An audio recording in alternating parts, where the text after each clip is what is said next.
क्या खरीदारी की जा सकती है? बताइए क्या राय बनती है?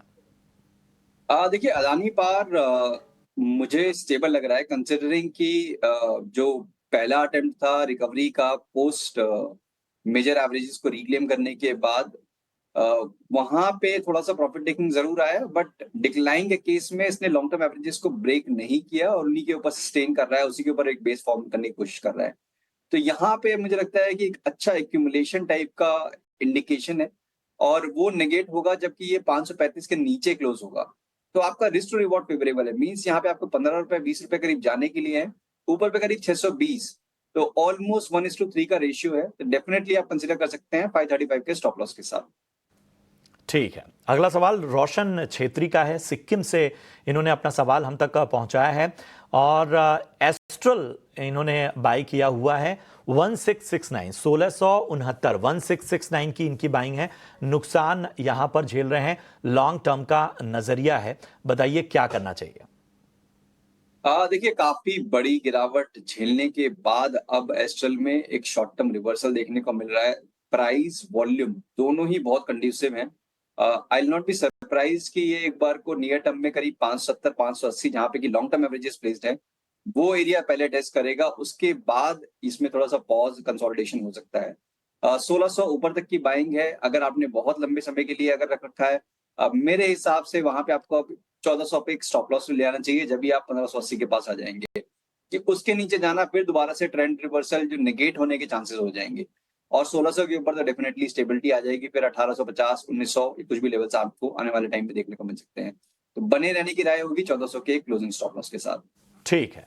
चलिए अगला सवाल अमित सिंह का लेते हैं, एसबीआई पर राय जानना चाहते हैं। 794 794 की इनकी खरीदारी है, पूछ रहे हैं कि अब क्या करना चाहिए? अजीत जी। देखिए अमित जी मैं भी वही वेट कर रहा हूँ कि एसबीआई में मूव कब आएगा बिकॉज़ जिस तरीके से हमने देखा कि बीच में पीएसयू बैंक्स में काफ़ी अच्छा मूव आया है, चाहे वो कैनरा बैंक हो, यूनियन बैंक हो, महाराष्ट्र बैंक। तो यहाँ थोड़ा-सा मेरे को लगता है कि साइडलाइन्स पे क्योंकि एक तो वेटेज है इसकी थोड़ा साइडलाइन्स पे बैठा हुआ है स्टॉक और मुझे लगता है कहीं न कहीं एक्यूमुलेशन के इंडिकेशन काफ़ी ज़्यादा हैं। तो डेफिनिटली पॉजिटिव साइड की अप्रोच आपको मेंटेन करके रखनी चाहिए। यहाँ पे आप फ्रेश बाय भी कर सकते हैं, जो कंसीडर करना चाहते हैं कि एसबीआई अगर बाय करना है कि नहीं, तो डेफिनिटली आप कंसीडर कर सकते हैं।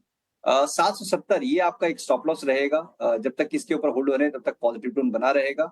नेक्स्ट लेग में करिए 820 से लेकर 840 तक के पोटेंशियल टारगेट्स हो सकते हैं। ठीक है, तो 770 के स्टॉप लॉस के साथ अब बने रहिए, 820 और ऊपर के लक्ष्य हासिल हो सकते हैं।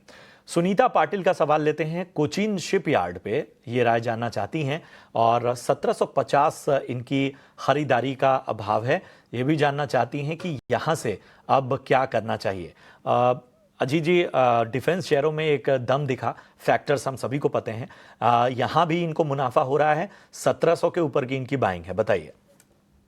बिल्कुल देखिए यहाँ पेशन काफ़ी स्ट्रॉन्ग मूव के बाद थोड़ा बहुत फिज़ल आउट हुआ था, अभी प्रॉफिट टेकिंग आई थी और बड़ा अच्छी चीज़ ये हुई कि जो कि इम्पोर्टेंट सपोर्ट थे उसको होल्ड करते हुए इसने दोबारा से रिकवरी दिखाई है। तो मेरा यही रिकमेंडेशन रहती है अपने क्लाइंट्स को भी कि जब आप मोमेंटम चेज़ कर रहे हो तो आपके स्टॉप लॉसेस भी बहुत स्ट्रिक्ट होने चाहिए। तो एक अच्छा मूव करीब 2200 तक ये स्टॉक गया था, उसके बाद अब दोबारा से 1800 से आके फिर एक रिकवरी दिखा रहा है। एटलीस्ट इस टाइम पे डेफिनिटली आपको एक स्टॉप लॉस ज़रूर मेंटेन करना चाहिए। तो मेरे हिसाब से 1800 का एक स्टॉप लॉस आप मेंटेन करिए, आपकी बाइंग प्राइस से ऊपर है, तो वो कम्फर्ट है। ग्रेजुअली इसमें 2150 से लेकर 2200 का ज़ोन दोबारा आता है और आपकी अप्रोच शॉर्ट टर्म की है, डेफिनिटली वहाँ पे आप एक बार प्रॉफिट बुक कर सकते हैं। ठीक है, तो इंतजार कीजिए 2100-2200 तक के लेवल के आने का और वहां से मुनाफा वसूली करने की सलाह। शाकिब खान का सवाल लेते हैं महाराष्ट्र से, गुजरात गैस पे राय जानना चाहते हैं और इन्होंने 474 के भाव से खरीदा हुआ है, 103 शेयर इनके पास हैं, फिलहाल हल्के नुकसान में है, बताइए क्या करना चाहिए खास तौर पे गुजरात गैस में? देखिए शाकिब मेरे हिसाब से आपको निकल जाना चाहिए बिकॉज़ आपने स्टॉक ठीक चुना बट कहीं न कहीं प्राइस थोड़े से वो गड़बड़ हो गए बिकॉज़ लॉन्ग टर्म एवरेज का जहाँ पर रेजिस्टेंस था करीब 680 का, उसी प्राइस के आस-पास आपने बाय कर लिया और वहाँ से प्रॉफिट टेकिंग आ रही है। मेरे हिसाब से डिक्लाइन अभी बढ़ा नहीं है, वो डिक्लाइन बढ़ सकता है अगर इसने 450 के लेवल्स को ब्रेक किया, तो प्रोबब्ली 440 और शायद उससे भी नीचे के लेवल्स आपको देखने को मिल सकते हैं। तो आपको इसको बाय करना है, जब तक कि 480 के ऊपर क्लोज़ नहीं दिखाता है, तब तक आप उसको बाय नहीं करना है। और नीचे पे या तो एक बार आपको 420 के लेवल दोबारा दिखे तब आप एंटर करिएगा। करंट लेवल पे एग्जिट की राय होगी। ठीक है, करंट लेवल पे एग्जिट करने की आपको सलाह और रणनीति आपको आगे के लिए बता दी गई। शिवांगी सिन्हा का सवाल लेते हैं और इन्होंने 100 शेयर लिए हुए हैं इंटर ग्लोब एविएशन यानी इंडिगो के, और इनकी बाइंग प्राइस है 5592 और फिलहाल नुकसान में है। एविएशन सेक्टर में चुनौतियां जो हैं वो अलग तरह की हैं और इन सब के बीच में हाल फिलहाल की घटनाओं ने भी बहुत कुछ टेंट लगाया है। अजीत जी, इनकी बाइंग प्राइस 5500 के ऊपर है, लगभग 5600 मान के चलिए। क्या करना चाहिए इंटर ग्लोब एविएशन में? बिल्कुल देखिए, हाल फिलहाल की बाइंग है, प्रशांत अपने रिकॉर्ड हाइस के पास स्टॉक ट्रेड कर रहा है, तो काफी नजदीक है उन लेवल्स के। बट क्योंकि रिकॉर्ड हाइस के पास है, तो देखिए रिस्क जरूर रहता है कि अगर प्रॉफिट टेकिंग आएगी, तो इसी के लिए मैं हमेशा ये रिकमेंड करता हूँ कि जब भी आप ट्रेड करें तो डेफिनेटली एक स्टॉप लॉस जरूर मेंटेन करके रखें।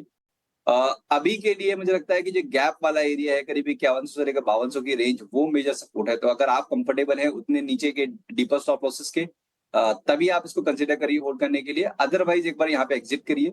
बस कंसोलिडेशन के चांसेस ज्यादा है। एक डिसाइसिव मूव तभी आएगा जब 5600 के ऊपर एक क्लोज आएगा, तो वो चांसेस अभी थोड़े से मुझे डाइसी लग रहे हैं। बट अभी के लिए बेटर रहेगा कि एक बार एग्जिट कर लें। के लिए आपको एग्जिट करने की सलाह मिलती हुई। चलिए, इतने ही सवालों को हम शामिल कर पाएंगे, लेकिन एक बार फिर से आपको बता दें, यूट्यूब पर आप अपने सवाल पोस्ट कीजिए। आज जो